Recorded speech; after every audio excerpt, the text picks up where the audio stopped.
It was just another dusty morning in the heart of Texas, the kind where the sun beats down mercilessly on endless acres of farmland, and everything seems perfectly normal until it's not.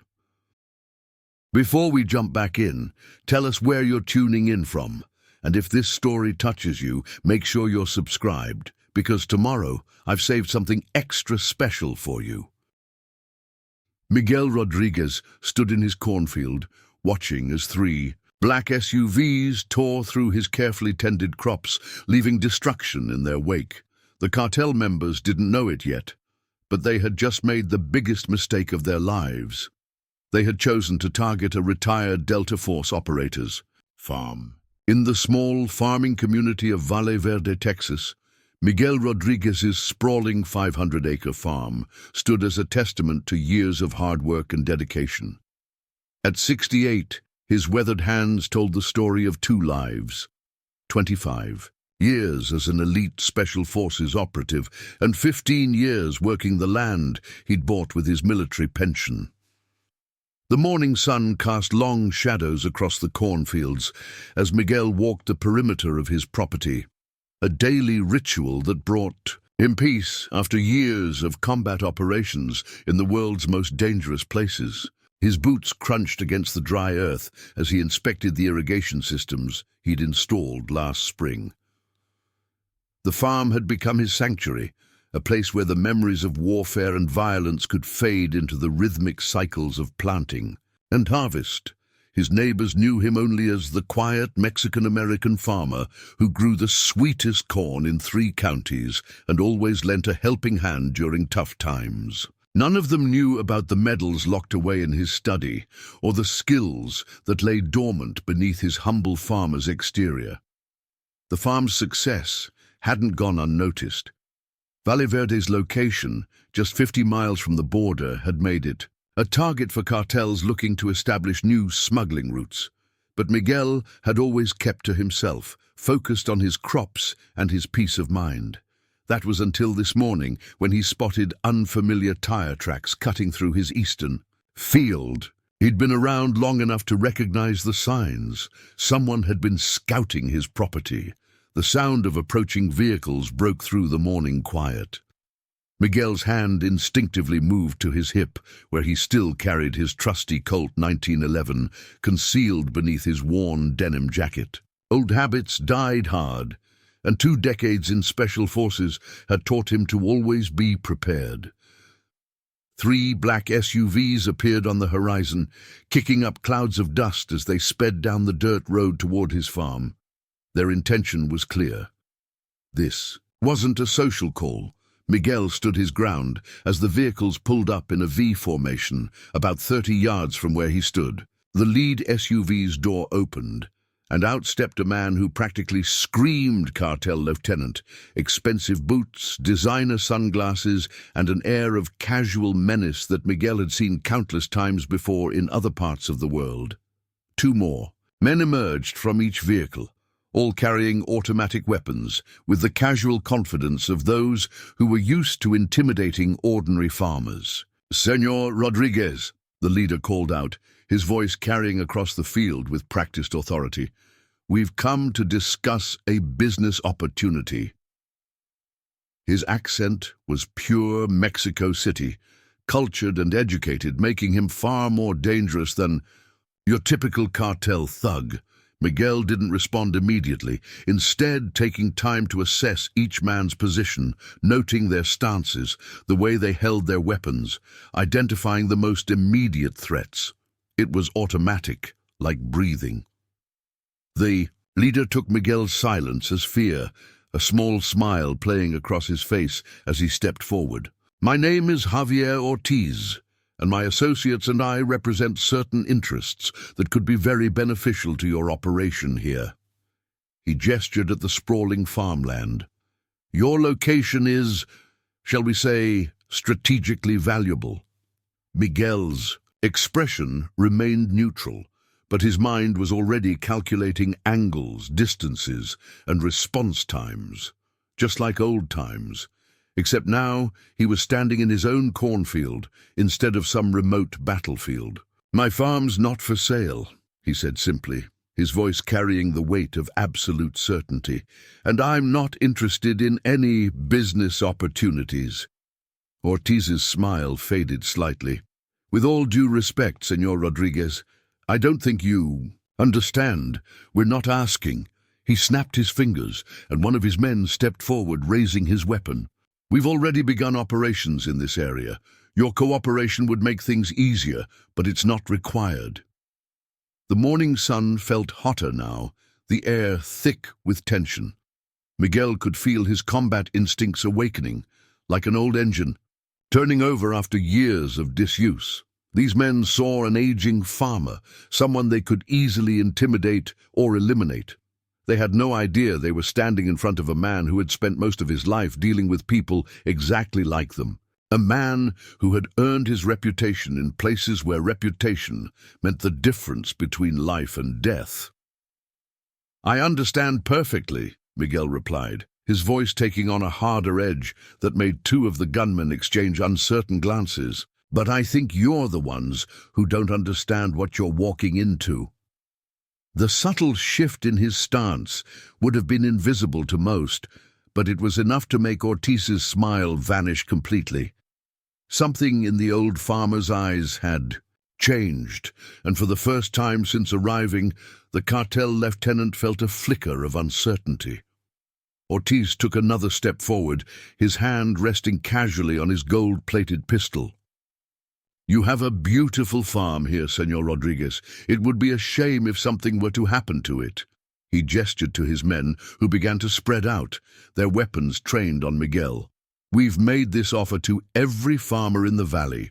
Most were smart enough to accept our generous terms." Miguel's eyes tracked each man's movement, his mind automatically calculating distances and angles, just as he'd done countless times in combat.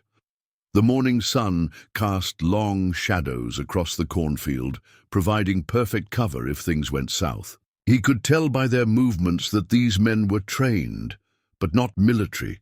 They carried themselves with the swagger of criminals who relied on intimidation rather than actual skill. "The others weren't smart," Miguel replied, his voice steady and controlled. "They were afraid. There's a difference." His hand hadn't moved from his concealed 1911, and he could feel the familiar grip against his palm, cool and reassuring. "I've spent my life dealing with men like you, Senor Ortiz. Men who think they can take whatever they want because they have guns and numbers on their side." One of Ortiz's men laughed, a harsh sound that cut through the morning air. "And what exactly are you going to do about it, old man? You're outnumbered 7-1.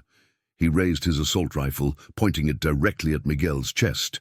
"We're not asking for permission anymore." Miguel didn't flinch. Instead, a small smile crossed his face, the kind of smile that had made hardened fighters step back in war zones across the globe. "Last chance," he said quietly. "Get in your vehicles and leave. Don't come back." His tone carried the weight of absolute certainty, the voice of a man who had given similar warnings in dozens of languages on countless battlefields. Ortiz's face darkened with anger. He wasn't used to being challenged, especially not by someone he saw as just another aging farmer. "Kill him," he spat, turning away as if Miguel's death was already a foregone conclusion. "Then burn everything. To the ground. Make an example." The rest of his sentence was cut off by the sharp crack of Miguel's 1911. The bullet caught the nearest gunman in the shoulder, spinning him around before he could even raise his weapon. Before the others could react, Miguel was already moving, decades of training taking over as he rolled behind a nearby tractor. 2 more shots rang out, precise and controlled, disabling another cartel member's weapon and sending the rest scrambling. "For cover! Matalo!" Ortiz screamed, ducking behind his SUV as his men opened fire. Bullets peppered the tractor, but Miguel was already gone, moving through the corn with the silent efficiency that had made him a legend in special forces. The cartel members' wild shooting only revealed their positions, making them easy targets. For a man who had spent years perfecting the art of combat, Another shot from Miguel's position dropped a third gunman, the bullet finding its mark in the man's leg. The others were starting to panic now, firing blindly into the cornfield, as Miguel's ghost-like movements confused and terrified them. He could hear their frightened shouts, the desperate commands from Ortiz growing increasingly frantic.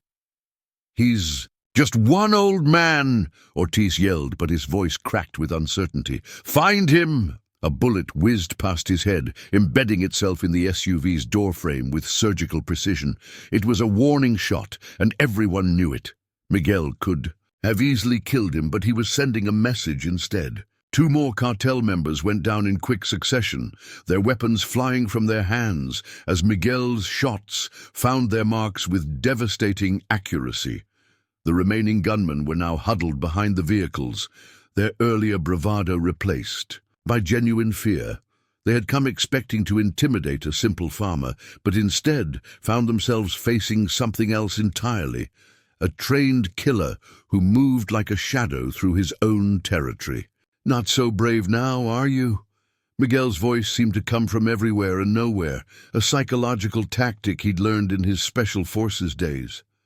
"I've fought in places you've only seen in nightmares, against men who make you look like children playing with toys."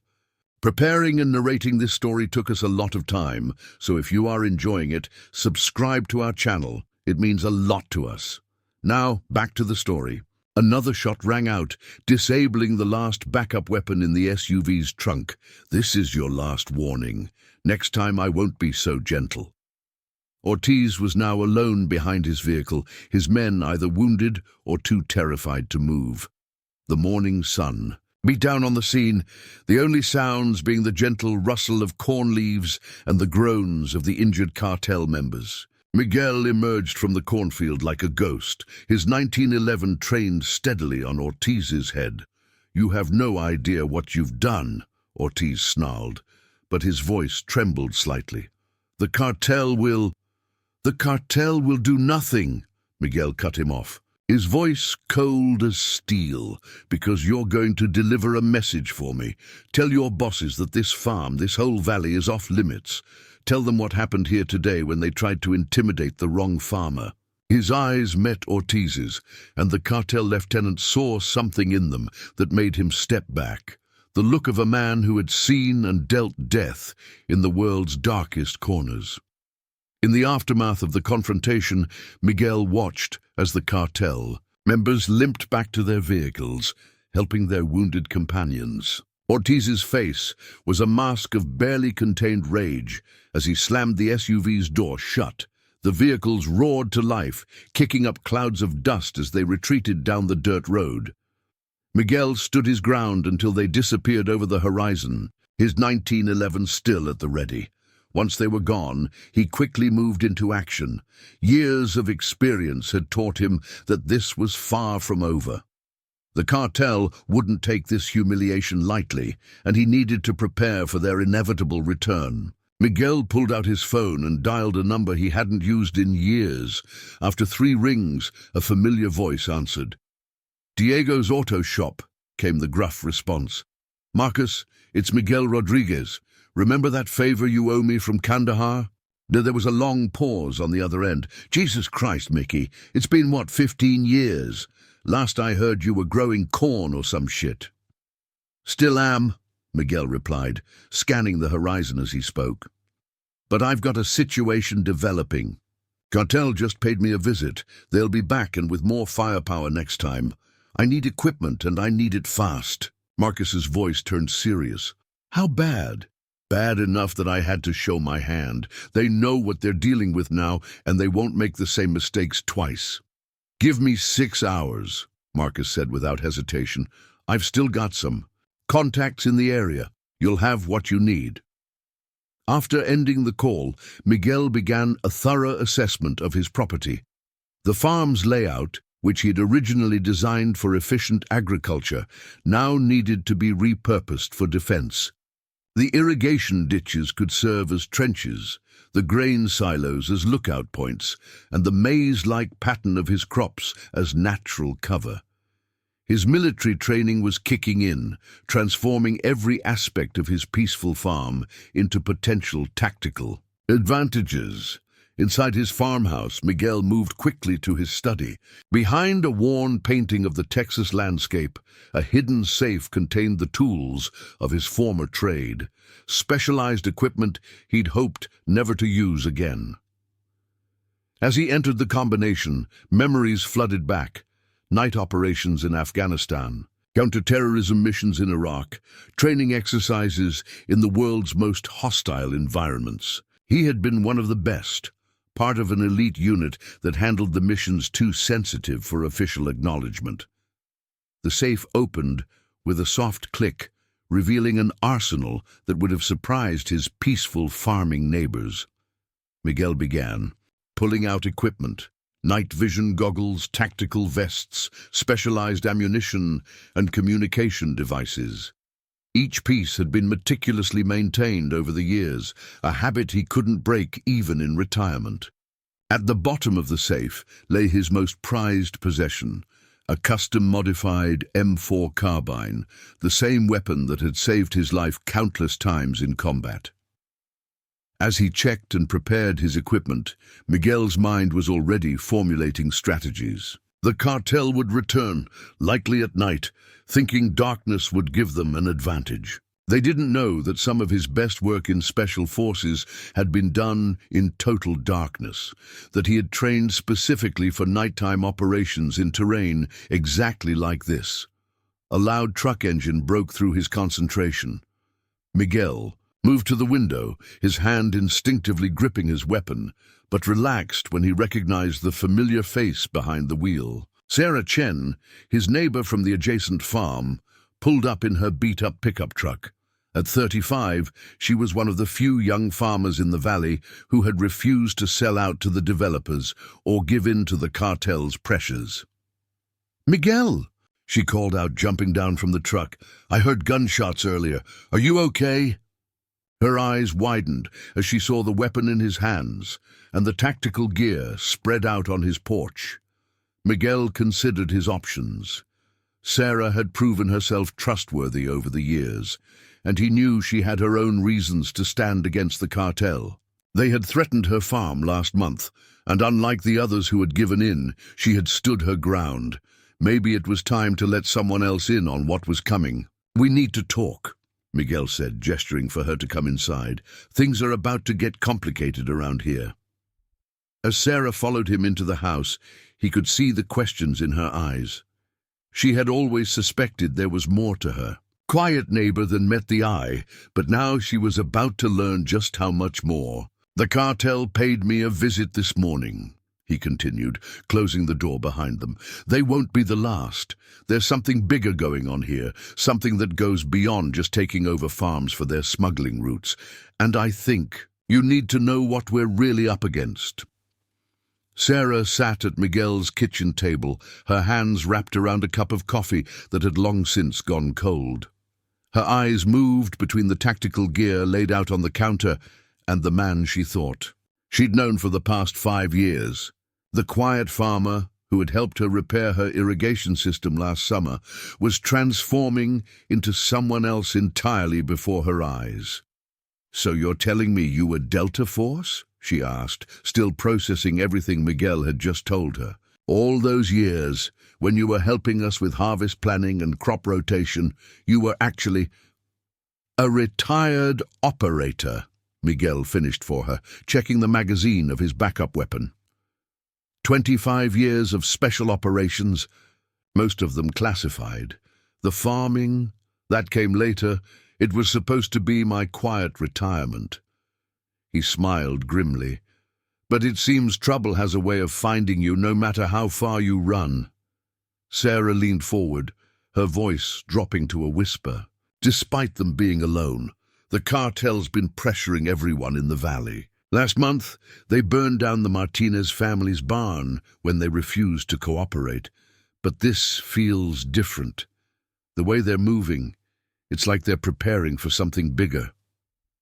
Miguel nodded, pulling out a map of the valley he'd marked with recent cartel activities. They're not just looking for smuggling routes. The pattern doesn't fit. They're systematically taking over key properties, establishing a presence in specific locations. His finger traced a line across the map. They're building infrastructure, Sarah, the kind you'd need for a major operation. A sudden knock at the door made them both freeze. Miguel moved silently to the window, his movements fluid and practiced. He relaxed slightly when he saw Marcus's familiar figure on the porch, carrying several heavy duffel bags. "Come in," Miguel called out, his hand still resting near his weapon. Marcus entered, his eyes immediately locking onto Sarah with suspicion. "She's clean," Miguel assured him, "and she needs to hear this too." Marcus nodded, dropping the bags on the floor with a heavy thud. The ex-Marine looked exactly as Miguel remembered him from their joint operations in Afghanistan, built like a tank and perpetually ready for action. "It's worse than you thought, Mickey," Marcus said, pulling out a laptop from one of the bags. "I made some calls after you reached out. That cartel lieutenant who visited you, Javier Ortiz, he's not just some local enforcer. He's the right-hand man of Eduardo Vargas." The name hit Miguel like a physical blow. El Coyote, he's supposed to be dead. The DEA took him out 3 years ago in that raid in Sinaloa. Marcus shook his head, pulling up classified files on his laptop.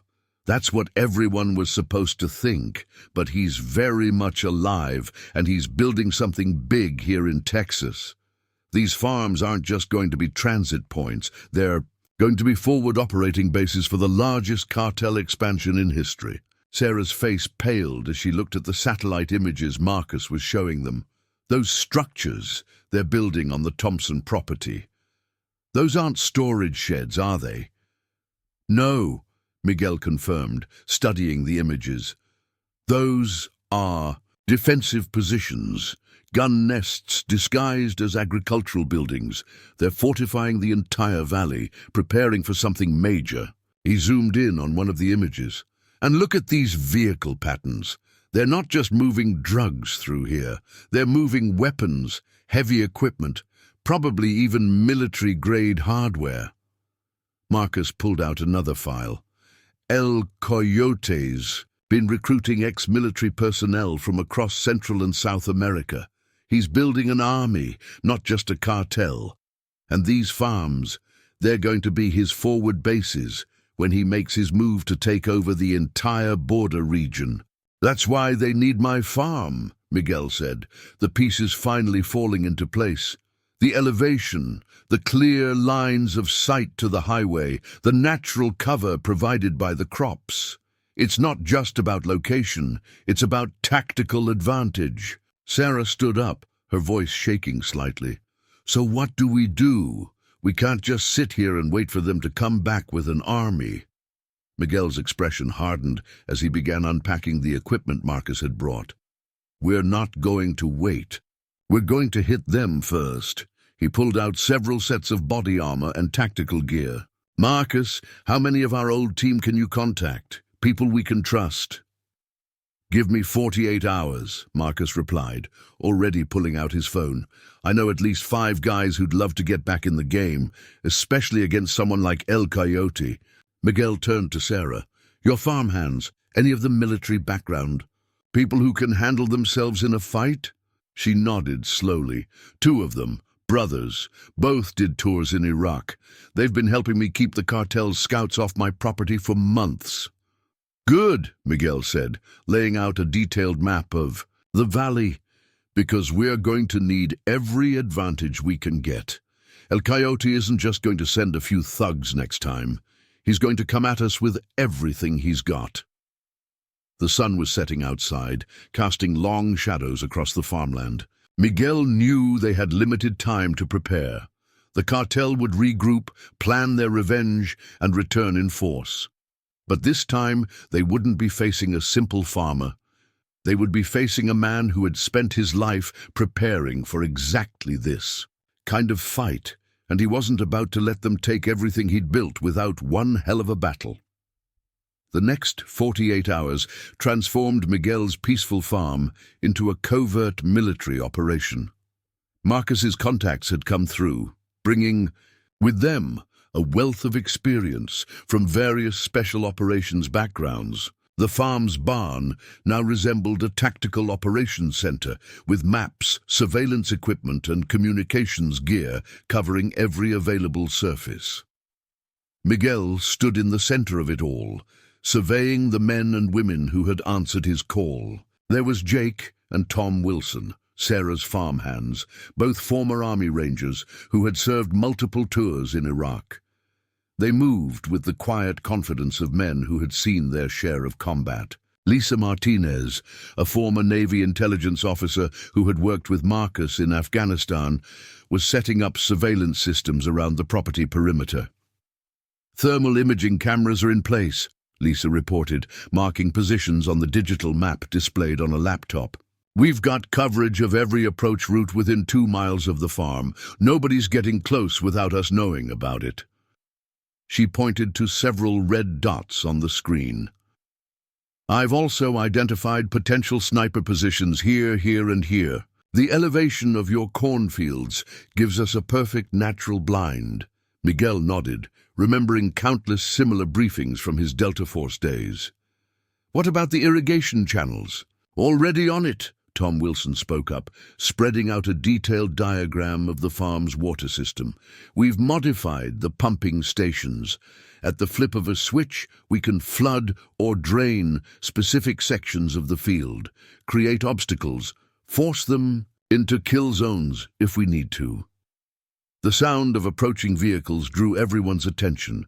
Miguel moved to the window, relaxing when he recognized the dusty pickup trucks carrying the rest of their reinforcements. 3 more veterans from his old unit had arrived, led by Carlos Ramirez, a demolitions expert who had served with Miguel in some of the most dangerous operations of their careers. "Like old times, eh?" Carlos grinned as he entered the barn, dropping heavy bags of equipment on the floor. "Though I never thought we'd be setting up a defensive position in a cornfield." His expression turned serious as he surveyed the tactical displays. "Marcus filled me in. El Coyote's involved. That complicates things." Miguel led Carlos to the map table, where Sarah was marking the latest intelligence gathered from neighboring farms. "He's been busy. In the last 24 hours, they've moved significant forces into the area. Our drone surveillance shows at least 30 heavily armed men at the Thompson property, with more arriving. They're not even trying to hide it anymore," Sarah added, pointing to satellite images showing convoys of vehicles moving through the valley. "It's like they're daring law enforcement to intervene." "Because they've got people on the inside," Lisa interjected, looking up from her computer. "I've been monitoring police and border patrol frequencies. There's a complete communications blackout regarding cartel movements in this sector. Someone high up is making sure nobody interferes." Miguel wasn't surprised. He'd seen this pattern before in other parts of the world, corruption and intimidation paving the way for larger operations. "Then we're on our own," he said, his voice carrying the weight of command that had once led men through the world's most dangerous missions. "We need to be ready before nightfall." The teams spread out across the property, each member falling into their assigned roles with practiced efficiency. Carlos and his men began setting up defensive positions, carefully concealing automated weapons systems among the crops. The Wilson brothers established sniper nests in the grain silos, their high-powered rifles covering the main approach routes. Sarah proved to be a natural coordinator, using her knowledge of the local terrain to help position their forces effectively. She worked with Lisa to establish a comprehensive surveillance network, using her connections with other farmers to create an early warning system across the valley. As the sun began to set, Miguel walked his property one last time, checking each position personally. The farm had been transformed into a fortress, though you wouldn't know it just by looking. Every defensive measure was carefully concealed, every weapon position camouflaged to blend perfectly with the agricultural environment. Reminds me of that operation in Myanmar, Marcus said, falling into step beside him. Remember, the compound that looked like a rubber plantation? Miguel nodded, the memory clear in his mind. Same principle. Use the environment to your advantage. Make them fight on your terms. He paused at the edge of the cornfield, looking out over the valley where the cartel's forces were gathering. The difference is, this time we're fighting for our own land. The distant sound of helicopters echoed across the valley, and Miguel's radio crackled to life. Multiple bogies approaching from the south, Lisa's voice reported. Looks like they're running dark, no lights. Heat signatures suggest 3 choppers, probably military surplus. They're not wasting any time, Marcus observed, checking his weapon. Miguel's expression hardened as he watched the sun disappear behind the hills. Good, neither are we. He keyed his radio, his voice calm and authoritative as he addressed his team. All stations, this is it. Remember your training. Remember why we're here. These aren't just fields we're protecting. This is our home. Around the farm, weapons were checked one final time, communications were verified, and men and women who had hoped to leave violence behind prepared once again for battle. The peaceful evening air was charged with tension as everyone took their positions, waiting for the storm that was about to break over Miguel Rodriguez's farm. Night fell over the valley like a heavy curtain, bringing with it a tense silence broken only by the distant thrum of helicopter rotors. Miguel crouched in his position near the barn, night vision goggles revealing the landscape in ethereal green. Clarity.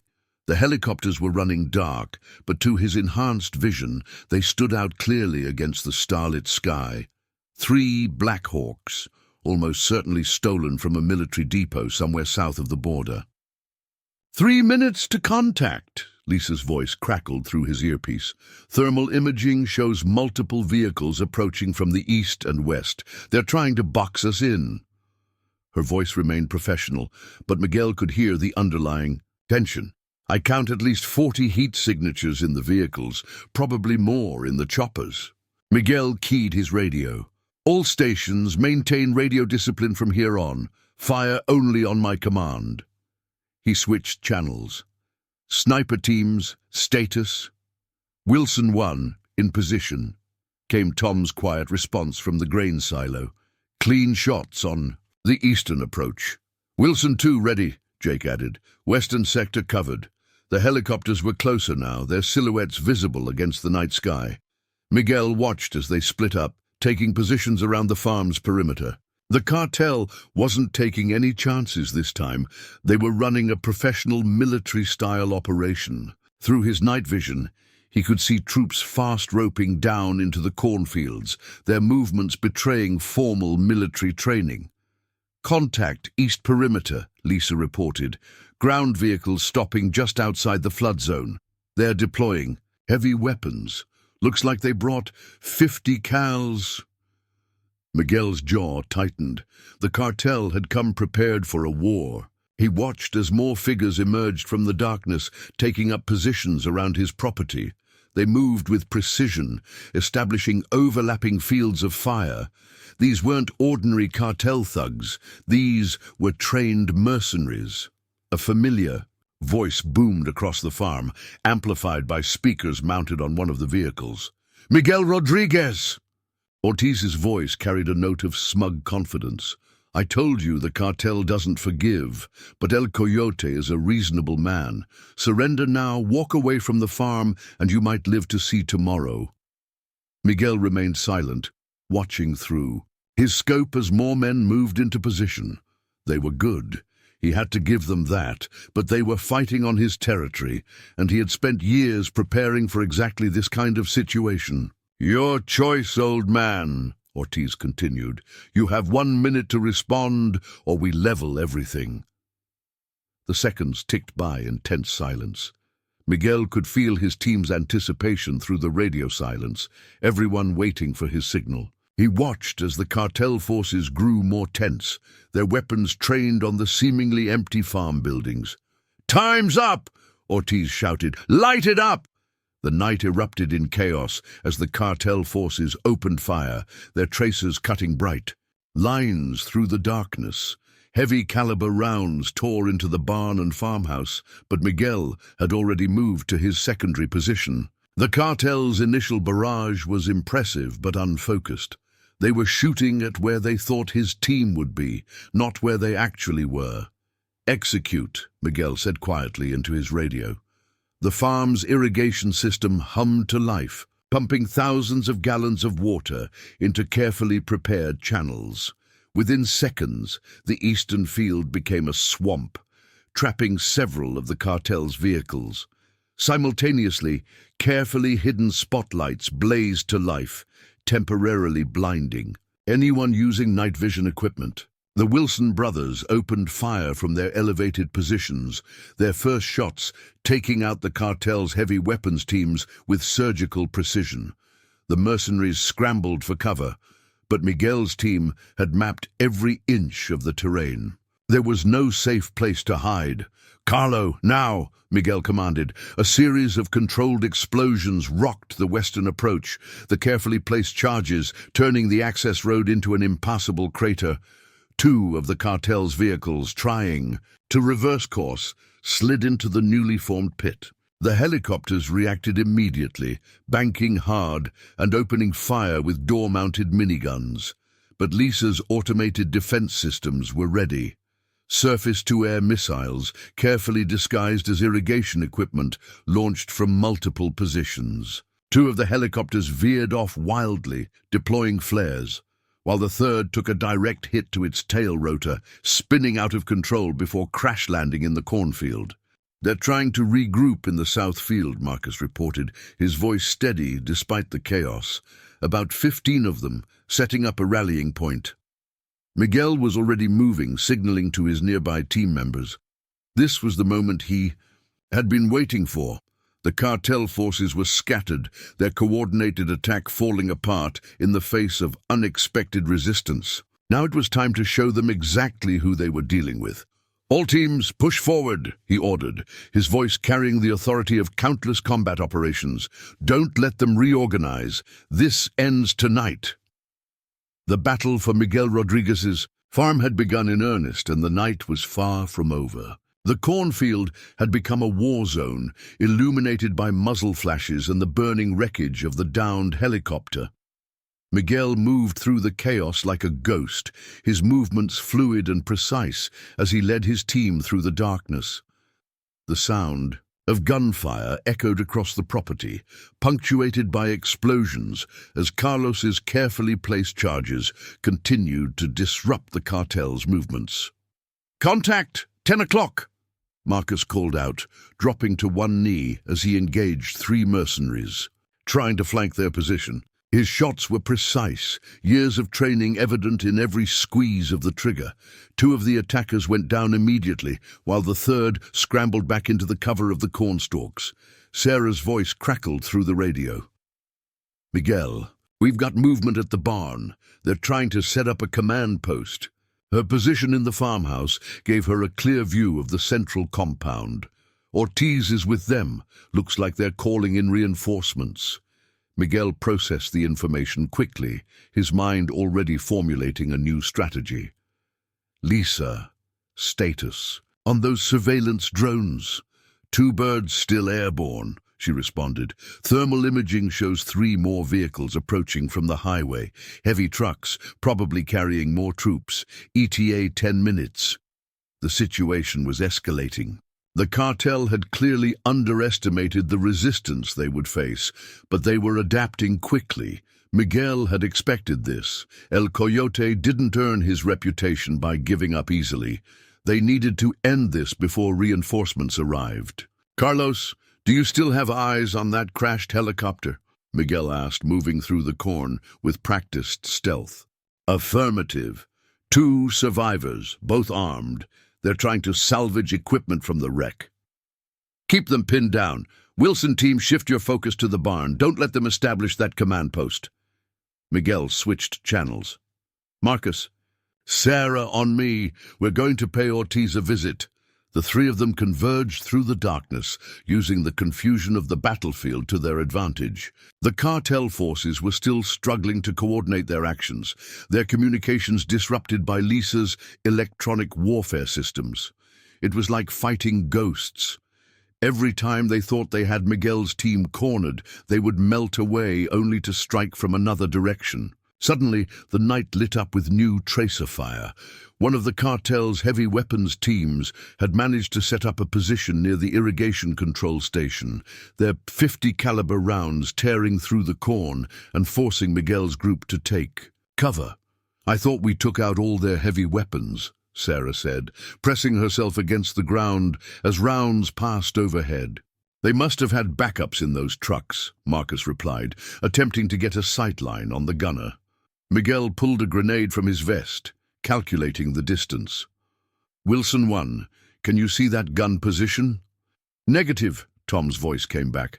"Too much corn in the way. But I can see movement behind it. Looks like they're setting up more equipment."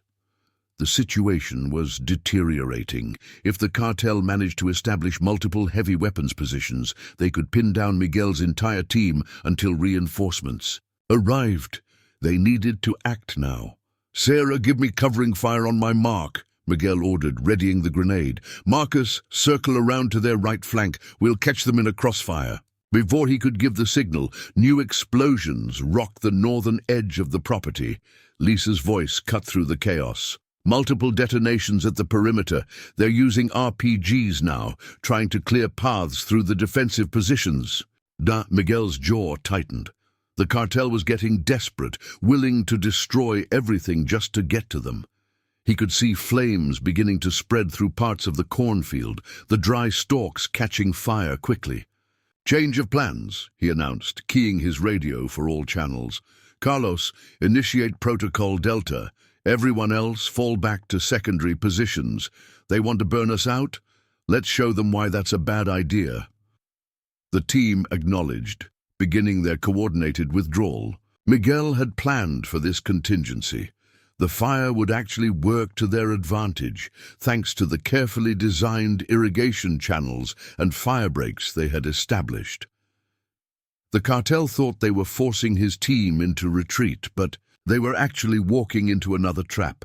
"Lisa, kill the lights on my mark," Miguel ordered, watching as the cartel forces began to advance through the burning cornfield. Their night vision would be worse than useless now, with the flames disrupting their visual spectrum. The heavy weapons team continued to pour fire into the corn, not realizing that Miguel's forces had already relocated. Ortiz's voice could be heard shouting orders, growing more frustrated as his men failed to find their targets. "Come on, you cowards!" Ortiz screamed into the night. "You can't hide forever. We'll burn every last stalk of corn if we have to." Miguel allowed himself a grim smile. "That's what you think," he muttered, raising his hand to give the signal. "All units, prepare to engage. Let's show them what happens when you play with fire on our turf." The night erupted into carefully orchestrated chaos as Miguel's plan unfolded. On his signal, Lisa cut all exterior lighting, plunging the battlefield into total darkness, save for the spreading fires. The cartel forces, caught between the burning cornfield and the flooded sections, found themselves in a deadly maze of Miguel's creation. "Now, Carlos!" Miguel commanded. A series of secondary explosions detonated around the field's perimeter, but these weren't meant to kill. Instead, they released a dense cloud of smoke that mixed with the existing fire, creating an impenetrable wall of confusion. The cartel's night vision equipment, already struggling with the fires, became completely useless. "They're scattered and blind," Lisa reported from her surveillance position. "Thermal imaging shows them breaking into smaller groups, trying to maintain some kind of formation." Miguel moved through the smoke like a phantom, his years of special operations experience guiding him. He had trained for exactly these conditions, countless times in countless war zones. The smoke, the confusion, the chaos, these were his elements. "Wilson team, shift fire to these coordinates," he ordered, marking targets on their shared tactical display. "Keep them contained in sectors 3 and 4. The precision rifle fire from the grain silos forced the cartel groups exactly where Miguel wanted them. The mercenaries, professional as they were fighting blind and scared. Their training was breaking down in the face of an enemy they couldn't see or predict. "Miguel," Sarah's urgent voice came through the radio. "3 vehicles just breached the western perimeter. They're using the drainage canal as a route in." "I see them," Marcus responded. "Looks like their elite team, better equipped than the others. They're moving in a tactical formation straight toward the barn." Miguel quickly assessed the situation. The reinforcements were earlier than expected, and they were clearly better prepared. Through the smoke, he could see their infrared lasers. Cutting through the darkness, these men were running top-tier military equipment. "Lisa, initiate Protocol Echo," Miguel ordered. "Marcus, Sarah, converge on the barn. Carlos, how many charges do you have left?" 3 remote detonators, plus the special package we rigged in the irrigation pump house. Save them. We're going to need them." Miguel switched channels. "Wilson team, focus fire on those vehicles. Disable them if you can, but don't let them establish another foothold." The sound of renewed combat erupted from the western edge of the property as the Wilson brothers engaged the new threat. These cartel reinforcements were different. They returned fire with precision, working in coordinated teams to establish multiple firing positions. "Contact!" Tom's voice crackled through the radio. "These guys are good, military-trained, maybe ex-special forces. They're using proper fire and maneuver techniques." A massive explosion suddenly rocked the northern section of the farm as one of the burning cartel vehicles reached its fuel tank. The fireball illuminated the battlefield for a brief moment, revealing dozens of figures moving through the smoke and flames. "They're pushing hard toward the barn," Sarah reported, her voice tense but controlled. "I count at least 15, maybe more. Ortiz is with them. Looks like he's coordinating with the new arrivals." Miguel could see it now. This wasn't just a random assault anymore. The elite team was acting as a spearhead, trying to punch through their defenses and establish a secure location for even more reinforcements. If they succeeded, the entire dynamic of the battle would shift. "All units, fall back to defensive positions, Delta through Echo," Miguel commanded. "Carlos, get ready to implement the backup plan. Lisa, what's the status on those incoming vehicles you spotted earlier?" 5 minutes out," she replied. 3 heavy trucks, plus what looks like a technical with a mounted weapon. They're not even trying to be subtle anymore." Miguel made his decision. They couldn't let the cartel consolidate their forces. It was time to spring the trap he'd been saving for exactly this scenario. "Marcus, get to the pump house. Initiate sequence Alpha 7. Zara, I need you to—" His orders were cut short by a massive burst of gunfire from the elite team.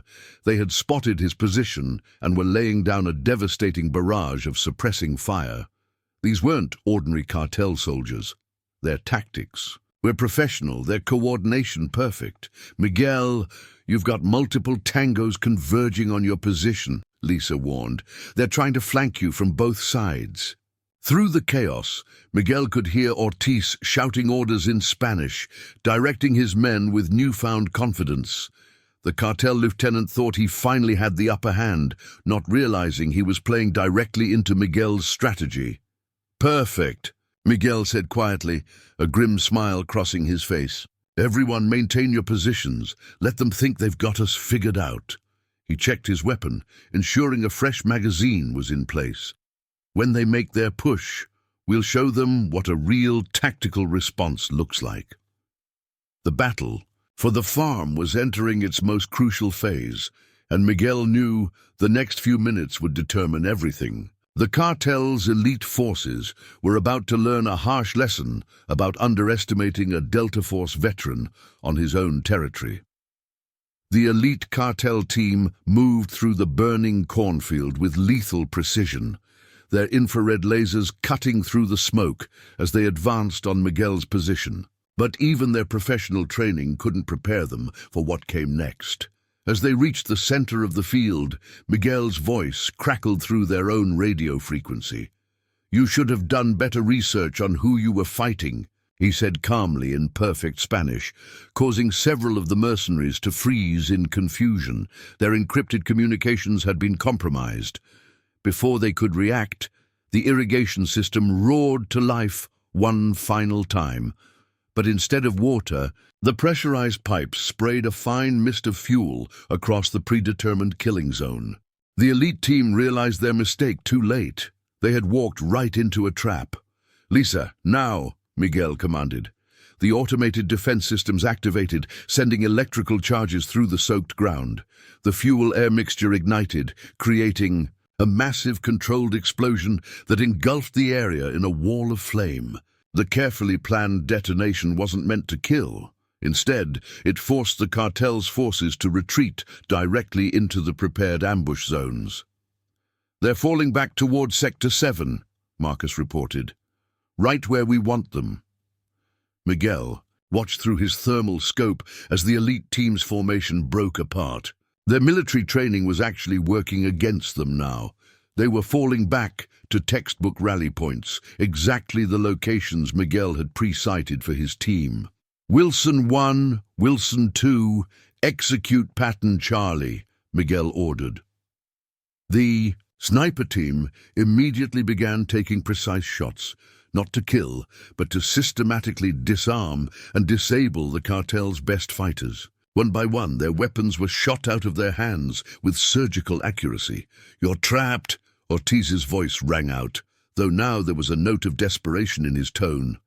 "We have reinforcements coming. You can't hold out forever." Sarah's voice came through the tactical channel. "Miguel, those 3 trucks are 2 minutes out. They're carrying something big. Thermal signature suggests vehicle-mounted heavy weapons." "Perfect timing," Miguel replied, a grim satisfaction in his voice. "Carlos, is the surprise ready?" "Oh yeah," the demolitions expert chuckled.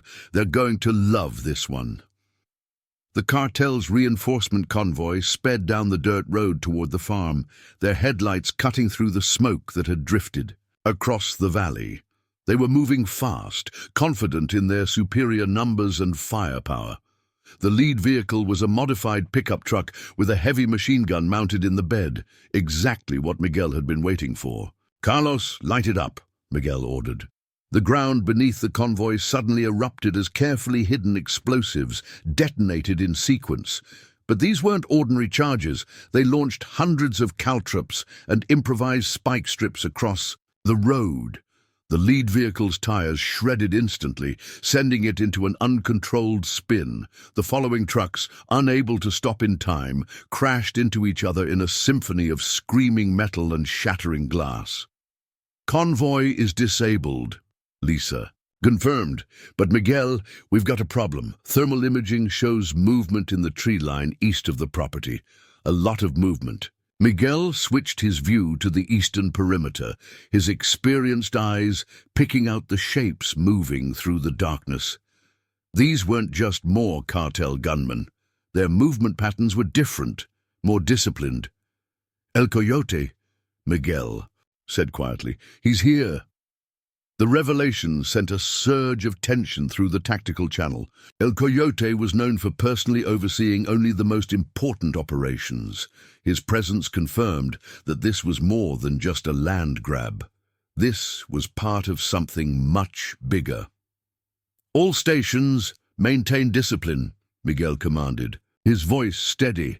"This is what we've been waiting for. Execute Formation Delta." His team responded with practiced efficiency, shifting positions to establish interlocking fields of fire around the likely approach routes. The Wilson brothers adjusted their sniper positions while Carlos moved to deploy his remaining charges strategically. "Sarah, get to the secondary command post," Miguel ordered. "If this goes bad, you need to be ready to transmit everything we've gathered about their operation to our contacts." "Miguel," Marcus's voice was tense. "We've got movement at the edge of the field. Multiple targets. These guys are different. They're moving like Delta Force." Miguel finished for him. "El Coyote's been recruiting. Former special operations, probably American-trained." He checked his weapon again, mind racing through scenarios. "Everyone stay sharp. This is where it gets interesting." The farm had become a battlefield unlike anything the quiet Texas Valley had ever seen. On one side, a cartel kingpin and his elite forces determined to claim this strategic territory at any cost. On the other, a former Delta Force operator and his makeshift team of veterans defending not just a farm, but making a stand against the cartel's expansion into their homeland. As the two forces prepared to clash, Miguel knew that the next few minutes would determine not just the fate of his farm, but potentially the future of the entire region. The real battle was about to begin. The air was thick with smoke and tension as El Coyote's elite forces emerged from the tree line. They moved like shadows, their formations perfect, their movements synchronized with the kind of precision that only came from years of special operations training. Miguel watched through his thermal scope as they established a perimeter, their tactics hauntingly familiar. "I count 12 operators," Lisa reported, her voice tense, "all running top-tier gear. These aren't cartel thugs. They're professional military, probably ex-special forces from multiple countries." "They're setting up for a pincer movement," Marcus added, recognizing the formation. "Just like we used to do in Afghanistan." Miguel's mind raced through scenarios, recognizing patterns he'd seen countless times during his own operations. These men weren't just well-trained. They were executing textbook Delta Force tactics. El Coyote had done his homework, recruiting operators, who knew exactly how Miguel would think and respond. "All stations, implement contingency foxtrot," Miguel commanded. "They're expecting us to react like military operators. Let's show them something new." The team acknowledged, smoothly transitioning into a pattern of movement that seemed chaotic, but was actually carefully choreographed. Instead of maintaining standard defensive positions, they began shifting unpredictably, breaking every rule of conventional tactical response. Through the smoke, a figure emerged at the edge of the burning field. Even at this distance, Miguel recognized El Coyote from intelligence briefings, tall, distinguished, wearing tactical gear that cost more than most soldiers made in a year. The cartel leader carried himself with the confidence of someone used to absolute control. "Miguel Rodriguez," El Coyote's voice carried across the battlefield, calm and cultured. "I must admit, you've impressed me. It's not often I have to handle situations personally." He gestured at the burning cornfield. "But this is becoming expensive. Should have done your research before sending Ortiz to threaten me." Miguel replied, his voice carrying clearly through the night air. El Coyote laughed, a sound devoid of humor. "Oh, but I did. 25 years in Delta Force, multiple citations for valor, a reputation for thinking outside conventional tactical doctrine." He spread his arms wide. "Why do you think I brought my best men, those who trained in the same schools, learned the same techniques?" As if to emphasize his point, two of El Coyote's operators suddenly breached the farm's western perimeter, moving with incredible speed and precision. But Miguel was ready. The ground beneath them erupted in a controlled explosion, not meant to kill, but to disorient. Before they could recover, Sarah and Marcus had them pinned down with perfectly placed shots. "Impressive," El Coyote nodded, "but futile. You see, I'm not just here for your farm, Miguel. This valley is part of something much larger, a new order we're establishing across the entire border region. Your defiance is becoming problematic." "Not my problem," Miguel replied coldly. "This is my home. I won't let you turn it into another cartel killing field." El Coyote's expression hardened. You're fighting a losing battle, old man. Even if you survive tonight, we'll keep coming. We have the resources, the manpower, the political connections. You're just one man. That's where you're wrong, Miguel said. And at that moment, flares shot into the sky from multiple positions around the farm, illuminating the battlefield in harsh white light. El Coyote's men instinctively moved to protective positions, but they had already fallen into Miguel's trap. The irrigation systems activated one final time, but instead of water or fuel, they released a specialized riot control agent, not lethal, but incredibly disorienting. Even through their tactical gear, El Coyote's operators began to struggle, their carefully planned formations breaking down. "You see," Miguel continued, his voice carrying over the chaos, "when you fight wars across the world, you learn that the best tactics aren't always in the manual." El Coyote's response was immediate and brutal. "Kill them all," he commanded, and his remaining forces opened fire with everything they had. But they were shooting blind, their expensive thermal gear rendered useless by the combination of smoke, flares, and chemical agents. "Carlos, execute the final sequence," Miguel ordered. The demolitions expert's voice was grim with satisfaction. "With pleasure." A series of explosions rippled across the field in a precise pattern, herding El Coyote's forces exactly where Miguel wanted them. The cartel leader's tactical expertise had become a liability. His men were responding exactly as their training dictated, making their movements predictable. "This ends tonight," Miguel said, more to himself than anyone else. He could see El Coyote rallying his men, preparing for one final push. The cartel leader was no coward. He was right there in the thick of the fight, directing his forces with the skill of a seasoned commander. The farm had become a proving ground where two different philosophies of warfare were about to clash. El Coyote's technically superior but predictable special forces against Miguel's unconventional, adaptable defense. The next few minutes would determine not just who controlled the valley, but whether the cartels would maintain their grip on the border regions. Miguel keyed his radio one final time. "All units, prepare for close combat. They're about to make their final push." His voice was steady, confident. "Let's show them what happens when they bring their war to our home." The night erupted into total chaos as El Coyote launched his final assault. His elite operators moved forward in perfect synchronization, using smoke and suppressing fire to advance through Miguel's defenses.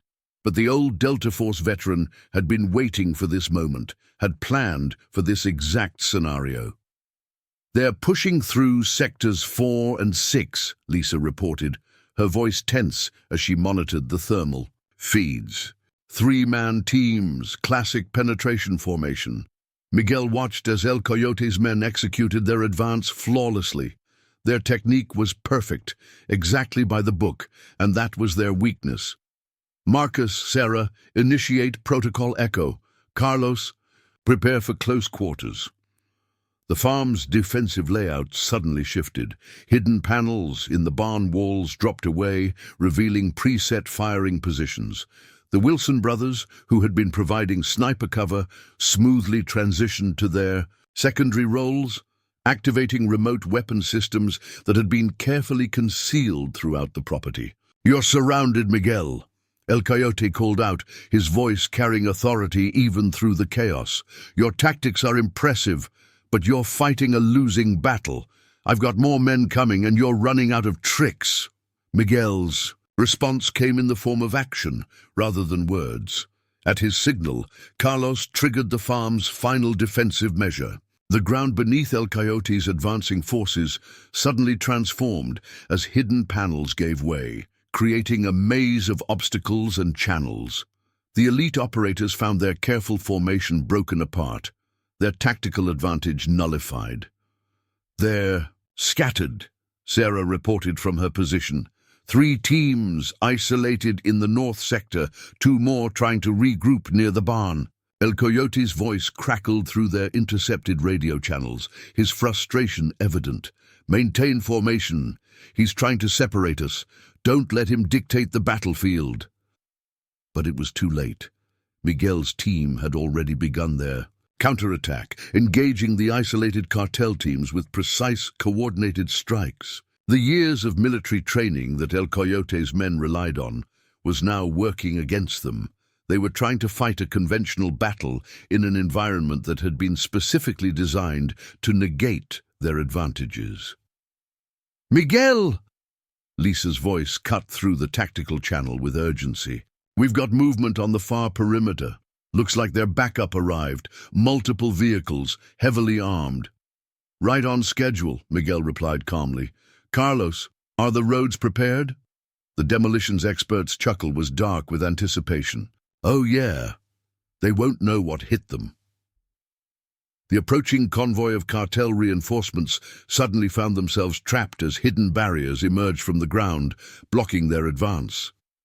Before they could react, precisely placed charges detonated beneath their vehicles, not destroying them, but disabling them completely. El Coyote, watching his carefully planned assault falling apart, made his move. "Take the farmhouse," he commanded, leading a team of his best operators in a direct assault on what he believed to be Miguel's command center. "He took the bait," Miguel said quietly. "All units, execute final protocol. Show them what happens when they bring their war to our home." The farmhouse, which had appeared to be Miguel's stronghold, was revealed as another trap. As El Coyote's team breached the entrance, they found themselves caught in a prepared kill zone. Non-lethal but overwhelming force was brought to bear from multiple hidden positions. "Your men are down, El Coyote," Miguel called out, his voice carrying across the battlefield. "Surrender now, while you still can." The cartel leader's response was immediate and violent. He emerged from cover firing, his skill evident in every movement. But Miguel had been ready for this too. The surrounding area erupted with precise, suppressing fire, forcing El Coyote to seek cover behind a burned-out vehicle. "You think this ends with me?" El Coyote shouted, his composure finally cracking. "I am just one part of something much larger. The cartels will keep coming, with or without me." Miguel moved through the smoke like a ghost, his movements silent and deadly. "Maybe," he replied, his voice seemingly coming from everywhere at once.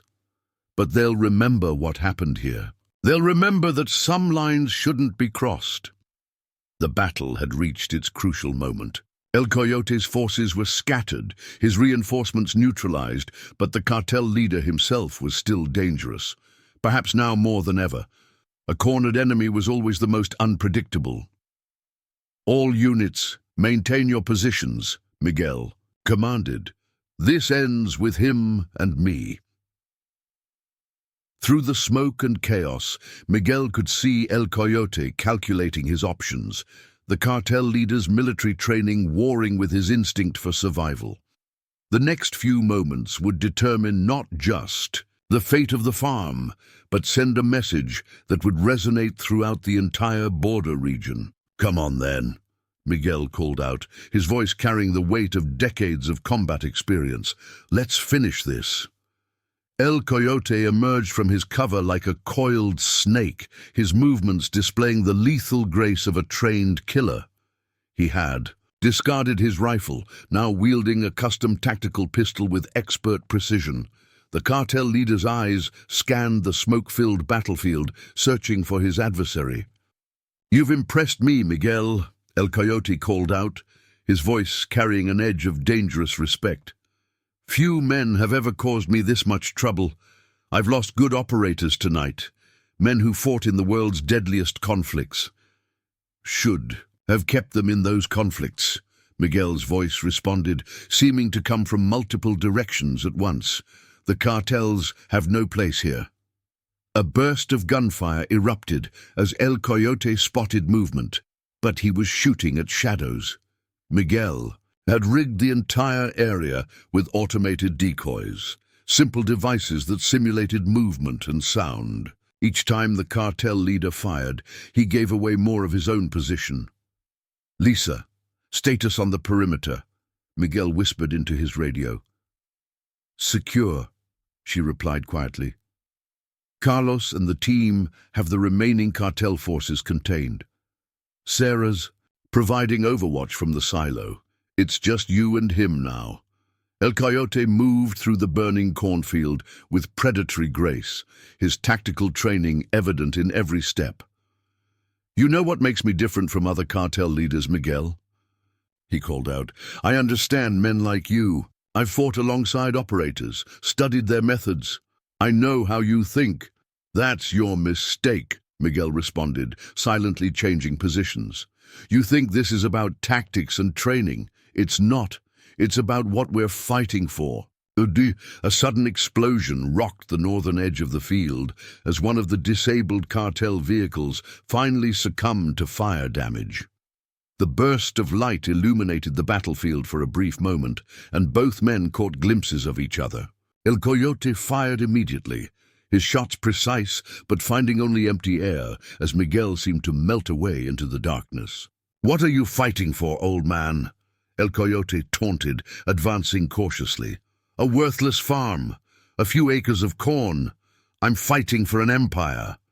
Miguel's voice was cold when he responded. "I'm fighting for home, for community, for people who want to live in peace without thugs like you destroying everything they've built." El Coyote's laugh was harsh. "Peace? There's no peace on the border, only power. And after tonight, everyone will know what happens to those who defy the cartels." The cartel leader's next move was brilliant, a perfectly executed tactical advance that would have worked against any conventional opponent. He used the burning debris as cover, making it impossible for anyone to get a clean shot while he closed the distance to where he thought Miguel was hiding. But Miguel wasn't fighting a conventional battle. As El Coyote reached the position where he expected to find his adversary, he instead found himself suddenly exposed.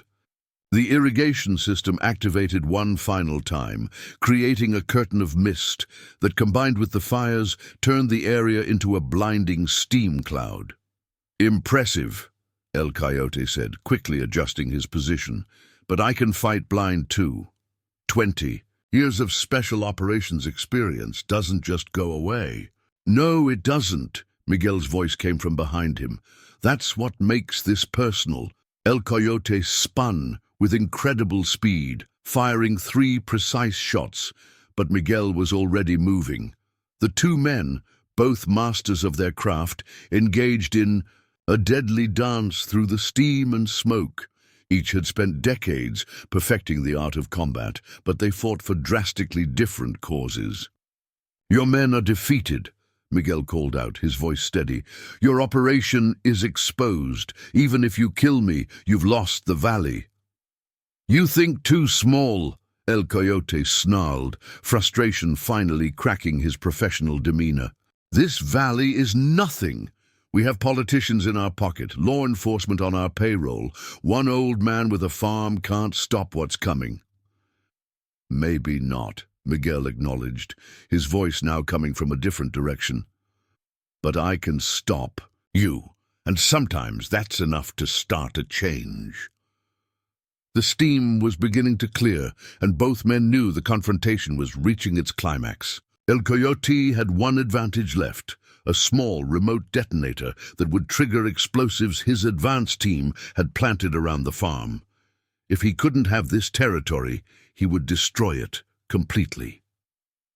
"One last chance, Miguel," El Coyote called out, his finger hovering over the detonator. "Surrender now, or I turn your precious farm into a crater." Miguel's response was not in words, but in action. The next few seconds would determine everything, a test of skill, speed, and conviction between two hardened warriors. But while El Coyote fought for power and control, Miguel fought for something far more fundamental: the right of people to live free from fear and violence. The final confrontation was about to begin, and both men knew only one of them would walk away, Time seemed to slow as El Coyote's finger tightened on the detonator. In that fraction of a second, Miguel made his move, decades of combat experience condensed into one fluid motion. His first shot struck the detonator directly, sending it spinning away into the darkness. His second shot caught El Coyote's pistol, knocking it from the cartel leader's grip with surgical precision. El Coyote's reaction was instantaneous. Instead of diving for his weapon, he charged straight at Miguel, revealing his own close combat training. The two men collided with bone-crushing force, each drawing on years of hand-to-hand combat experience. "I studied your file," El Coyote growled as they grappled. "Joint operations in Afghanistan, counter-terrorism in Iraq. You were one of the best." His elbow shot out with deadly precision, aiming for Miguel's throat. Miguel blocked the strike and countered with a move he'd learned in close-quarters combat training decades ago. "Studying files isn't the same as understanding why we fight," he replied, his voice steady despite the intense struggle. The two men were evenly matched, their fight a deadly demonstration of elite military training. El Coyote's techniques were textbook perfect, each strike and counterstrike executed with clinical precision. But Miguel fought with something more than just training. He fought with the conviction of a man defending his home. "Your farm is just the beginning," El Coyote spat, landing a solid blow to Miguel's ribs. "We're establishing control points across the entire border region. This resistance is pointless." Miguel absorbed the hit and responded with a devastating combination he'd perfected in combat zones across the world. "You still don't get it," he said, his strikes forcing El Coyote back. "This isn't just about one farm, it's about drawing a line." Through his tactical radio, Miguel could hear his team maintaining control of the perimeter. The cartel's forces had been completely neutralized, their elaborate attack turned into a devastating defeat. But none of that would matter if El Coyote escaped. "Miguel," Lisa's voice came through his earpiece. "Local law enforcement is 15 minutes out. They're finally responding to the gunfire." El Coyote's eyes narrowed as he caught the transmission. "You think the police will make a difference? They're already on our payroll." "Not all of them," Miguel responded, switching to a defensive stance. "And after tonight, everyone will know exactly what you're trying to do here." The cartel leader's next attack was a perfectly executed combination of strikes, his movements betraying his special forces background. But Miguel had spent years training against exactly these techniques. He countered each blow, using El Coyote's own momentum against him. "Your world is dying," Miguel continued, pressing his advantage. "The old ways of cartels and corruption, people are fighting back. Tonight is just the beginning." El Coyote's composure finally cracked. His attacks became more aggressive, more desperate. "You're a relic," he snarled. "The world runs on power and money, not your outdated ideals of justice." The fight moved. Through the smoke-filled battlefield, past burning vehicles, and through the charred remains of the cornfield. Each man bore the marks of combat, cuts, bruises, and the exhaustion of prolonged fighting, but neither was willing to back down. "Sarah, status," Miguel called out between exchanges. 5 hostiles still conscious but contained," she reported. "Carlos has them locked down. No reinforcements in sight." El Coyote launched another attack, this one aimed at Miguel's injured side. "Your team is impressive," he admitted, his strikes becoming more focused.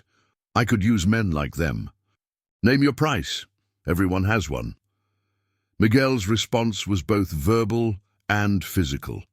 He countered El Coyote's attack with a devastating combination learned in close combat training with the Delta Force. "That's the difference between us," he said, his strikes precise and powerful. "You think everything can be bought and sold. Some things aren't for sale." The cartel leader staggered back, his perfect form finally showing signs of breaking down.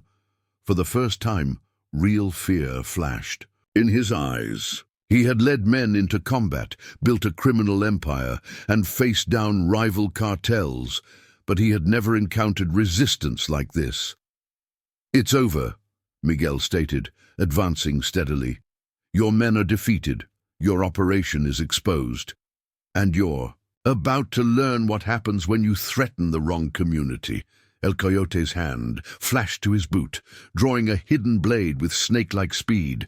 "Nothing is over," he roared, launching himself forward in one final desperate attack. But Miguel had been waiting for this moment. As the blade came toward him, he moved with the fluid grace of countless close-quarter combat encounters.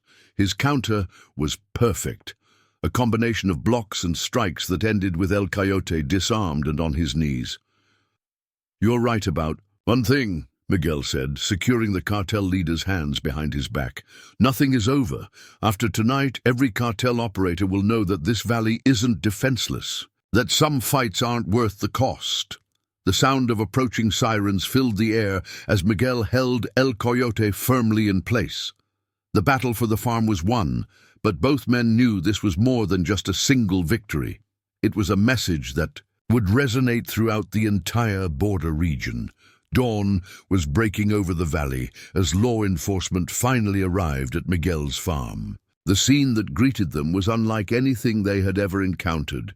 Disabled cartel vehicles scattered across the property, dozens of elite operators zip-tied and under guard, and the notorious El Coyote himself in custody.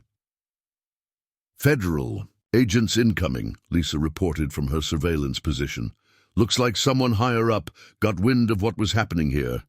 3 SUVs, official plates." Miguel watched as the vehicles approached, their occupants clearly not local law enforcement. The lead SUV stopped, and a woman in a tactical FBI windbreaker stepped out, surveying the battlefield with professional interest. "Special Agent Catherine Chen," she announced, approaching Miguel. "We've been building a case against El Coyote's operation for months." She looked around at the devastation. "Though it seems you've done most of our work for us." Miguel stood, his ground still keeping a watchful eye on his prisoners. "Just protecting my farm, Agent Chen. These men had other ideas about how this valley should be used." The FBI agent's expression was carefully neutral, but there was a glint of respect in her eyes. "We've been tracking their attempt to establish control points along the border. Your farm wasn't the only target, but it's the only one that fought back successfully." El Coyote, still secured and under the watchful eyes of Marcus and Carlos, laughed bitterly. "You think this changes anything? The cartels are everywhere. Cut off one head, 2 more take its place." "Maybe," Agent Chen replied, turning to face him. "But thanks to tonight, we've got enough evidence to dismantle your entire network. The weapons, the tactical gear, the military-grade equipment, it all leads back to your suppliers and contacts." Sarah approached, carrying a laptop containing all the surveillance data they had gathered during the battle. "We've documented everything," she said, handing it to Agent Chen. "Their tactics, their communications, their chain of command, it's all here." The FBI agent's eyebrows raised as she scanned through the files. "This is comprehensive. You people aren't just farmers, are you?" We're whatever we need to be to protect our homes," Miguel answered simply. He watched as more federal agents began processing the scene, documenting the sophisticated operation El Coyote had attempted to establish. The cartel leader was led away to an armored transport vehicle, but he stopped for a moment near Miguel. "This isn't over," he said quietly. "The cartels will send others. You've made yourself a target that will never go away." Miguel met his gaze steadily. "Then they'll meet the same resistance. This valley has new guardians now." As the federal agents continued their work, Miguel's team began their own cleanup operation. The fires were being contained, the damaged areas of the farm already being assessed for rehabilitation. The Wilson brothers had shifted from their sniper positions to help secure the weapons and equipment left behind by the cartel forces. "Miguel!" Agent Chen called out, walking back from a conversation with her team. "We're going to need official statements from everyone involved. This is going to turn into a major federal case against the cartel's entire border operation. You will have our cooperation, Miguel assured her, but our names stay out of the official records. We don't exist. The agent studied him for a moment, then nodded slowly. I understand, though I have to ask, what happens next? The cartels aren't known for accepting defeat gracefully. Miguel looked out over his farm at the team of veterans who had come together to defend it. We'll be ready. This valley is under protection now. Not just my farm, but all of it. We're establishing a new kind of defense, one that doesn't rely on corrupt officials or compromised law enforcement. A militia? Agent Chen asked, concern evident in her voice. No, Miguel corrected her. Something more subtle. A network of veterans and farmers working together, sharing information, watching each other's backs. The cartels thrive on isolation and fear. We're building community and resistance. Sarah joined them, her rifle slung over her shoulder. We've already had calls from other farmers in the region. Word spreading about what happened here tonight. People are tired of living in fear. Agent Chen looked between them, understanding dawning in her eyes. You're not just defending a farm, you're starting a movement. We're reclaiming what's ours, Miguel stated firmly. One farm, one community at a time. The cartels have operated unopposed for too long, thinking they could simply take whatever they wanted. That changes now. The sun was fully up now, illuminating the aftermath of the night's battle. Federal agents moved efficiently through the scene, collecting evidence that would help dismantle El Coyote's network. But Miguel and his team knew this was just the beginning. We'll need to rebuild the damaged sections, Carlos said, approaching with a damage assessment. But the infrastructure we installed, the defensive positions, the surveillance systems, they all held up. We can improve them, make them even more effective. Miguel nodded, already planning the next phase. The battle was won, but the larger conflict was just beginning, and he was ready for it. 1 month after the battle that had transformed his quiet farm into a war zone, Miguel Rodriguez stood in his rebuilt cornfield, watching the morning sun cast long shadows across the valley. The scars of combat were still visible. Patches of scorched earth, repaired structures, and newly installed security measures that blended seamlessly into the agricultural landscape. Morning briefings ready, Sarah called out, approaching with a tablet in hand. In the weeks following the confrontation with El Coyote, she had become the coordinator for their growing network of farm defense operations. We've got updates from 3 more communities that want to implement our security protocols. Miguel nodded, following her toward the barn that now served as their command center. Inside, Lisa was monitoring an array of surveillance screens showing real-time feeds from across the valley. Marcus and Carlos were conducting training sessions with groups of local farmers, teaching them the basics of personal security and situational awareness. El Coyote's trial starts next week, Lisa reported, looking up from her monitors. Federal prosecutors are using our evidence to connect him to cartel operations in 6 states. His entire network is unraveling. And the local response? Miguel asked, though he already knew the answer. The valley had changed dramatically since that night. Growing stronger every day, Sarah replied, pulling up a map marked with green indicators. These are all the farms that have joined our network. We've got veterans providing security consultation, farmers sharing intelligence about suspicious activities, and community watch programs coordinating with trusted law enforcement. The Wilson brothers entered, fresh from their morning perimeter check. 2 more retired rangers just arrived from Houston, Tom reported. They're ready to help set up security systems for the Martinez family's orchard. And we've got former Air Force personnel offering drone surveillance support, Jake added. Word spreading through the veteran community. People want to be part of this. Miguel studied the tactical display showing their expanding area of influence. What had started as one farmer's stand against the cartels had evolved into something much larger, a coordinated resistance movement built on the principles of community defense and mutual support. "Any cartel activity?" he asked. Though the answer was evident in the peaceful morning. "Nothing significant in the past 2 weeks," Lisa confirmed. "They're still operating in the region, but they're staying clear of our connected farms." The message was received. Carlos approached with architectural plans for new defensive installations. "We're adapting our strategies," he explained, spreading the documents across the table. "Each farm has unique requirements, but the basic principles remain the same: subtle fortification, early warning systems, and coordinated response protocols." "And the local authorities?" Miguel asked, remembering Agent Chen's concerns about their operation. "They're starting to come around," Sarah answered. "The honest ones appreciate having backup they can trust.